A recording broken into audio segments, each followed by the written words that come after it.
আল্লাহ আমি আর পারতেছি না। একদিকে আমার আব্বা অসুস্থ, আর একদিকে আমার গর্ভে সন্তান। আর কত দুঃখ দিবা মানুষ। গ্রামীণ জীবনের বাস্তবতা, সম্পর্কের টানাপোড়েন আর একজন সাধারণ নারীর দুঃখ কষ্টের গল্প নিয়ে দর্শকের কাছে পরিচিতি পেয়েছিল নাটক দুঃখিনী নারী। ব্যতিক্রমী গল্প আর উপস্থাপনার কারণে মুক্তির পরপরই দর্শকদের মধ্যে বেশ সাড়া ফেলে নাটকটি। মাত্র 5 দিনেই নাটকটি অতিক্রম করে মিলিয়ন ভিউর মাইলফলক।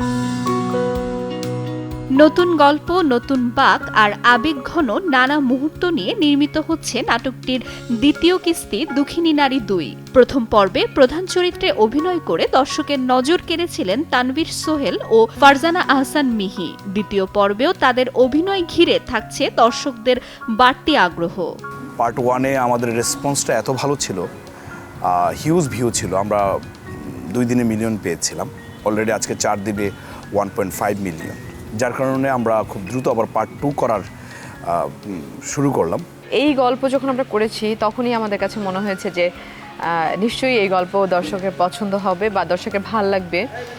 আর একটা বিষয় সেটা হচ্ছে যে মানুষের যখন কোনো গল্প, সিনেমার গল্প হোক, সেটা নাটকের গল্প হোক, যখন এই গল্পটা মানুষের সঙ্গে মিলে যায় তখন কিন্তু সেই গল্পটা মানুষের কাছে দর্শকপ্রিয় হয়ে ওঠে, মানুষের কাছে ভালো লাগে।